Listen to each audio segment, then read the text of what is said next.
Hello and welcome back to my channel that is UPC FS with एमराबा। अभी का जो टॉपिक है मैं लेके आया हूँ ऑल इंडिया रेडियो से। यहाँ पे बोल कर रखा है सीएजी जो है ये पूरे वर्ल्ड में one of the most effective और प्रेस्टिजियस ऑडिट इंस्टीट्यूशन है, ऐसा बोला है लोकसभा के स्पीकर ओम बिरला ने। यहाँ पे मैंने एक्सप्लेनेशन के लिए सहारा लिया है वाजीराम एंड रवि का। तो अभी चलते हैं एक्सप्लेनेशन की तरफ। तो पहला पॉइंट देखो, controller and auditor general of India ये हमारे देश में सबसे ऊंचा ऑफिस है जो कि रिस्पॉन्सिबल है एक्सटर्नल और इंटरनल ऑडिट के ऊपर, राइट। ये एक्सटर्नल और इंटरनल ऑडिट करता है नेशनल और स्टेट गवर्नमेंट के एक्सपेंसेस के ऊपर। अभी आता है सेकंड पॉइंट पे, जो कॉन्स्टिट्यूशन ऑफ इंडिया है तो वहाँ पे एक इंडिपेंडेंट ऑफिस देके रखा हुआ है, नाम है controller and auditor general of India CAG chapter 5 में। अभी आता नेक्स्ट पॉइंट पे, सीएजी मेंशन है कॉन्स्टिट्यूशन ऑफ इंडिया में अंडर आर्टिकल 148 टू 151। अभी आते हैं कॉन्स्टिट्यूशन प्रोविजन पे। आर्टिकल 148 ये डील करता है सीएजी के अपॉइंटमेंट के ऊपर, शपथ के ऊपर, साथ ही साथ क्या क्या कंडीशंस रहेगा उसके सर्विस के ऊपर। आर्टिकल 149 ये डील करता है ड्यूटीज़ और पावर जो कि controller and auditor general of India enjoy करेगा। तो आर्टिकल 150 ये बताता है कि जो अकाउंट होता है यूनियन का और स्टेट गवर्नमेंट का, उसको इस तरीके से रखा जाए जैसे सीएजी बोलता है प्रेसिडेंट को रखने में।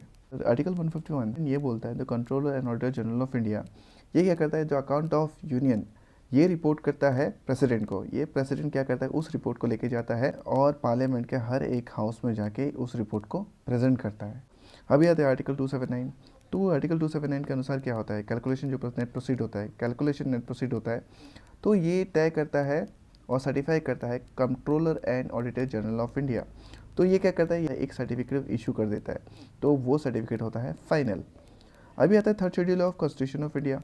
थर्ड शेड्यूल में क्या होता है, ओथ होता है, एफर्मेशन होता है, यानी कि शपथ होता है, ठीक है।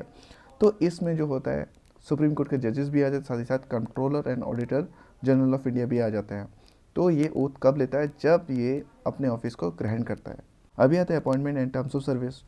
अभी ये देखो आर्टिकल 148 ऑफ द कॉन्स्टिट्यूशन के अनुसार क्या होता है, बोला कि controller and auditor general of India होना चाहिए जो कि अपॉइंटेड किया जाएगा प्रेसिडेंट द्वारा, और उसको निकाल सकते हैं ऑफिस से, लेकिन उसी हिसाब से निकाल सकते हैं जिस हिसाब से जज सुप्रीम कोर्ट का निकाला जाता है।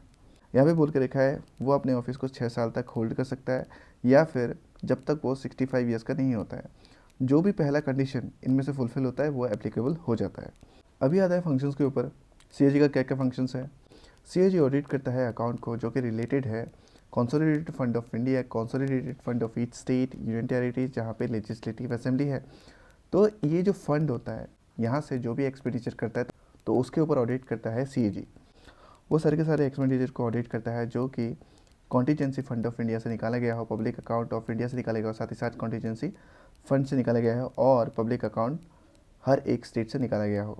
अभी आता है नेक्स्ट पॉइंट पे, ये सारे के सारे trading, manufacturing, profit and loss accounts को ऑडिट करता है, बैलेंस शीट को ऑडिट करता है और साथ ही साथ दूसरे अन्य अकाउंट जो कि सेंट्रल गवर्नमेंट और स्टेट गवर्नमेंट के डिपार्टमेंट ने रखा हुआ है। अभी आता है नेक्स्ट पॉइंट पे, सीएजी ऑडिट करता है रिसिप्ट या फिर एक्सपेंडिचर सारे के सारे बॉडीज़ या सारे के सारे अथॉरिटीज़ के ऊपर जो कि फाइनेंस किया जाता है सेंट्रल और स्टेट रेवेन्यू से, राइट।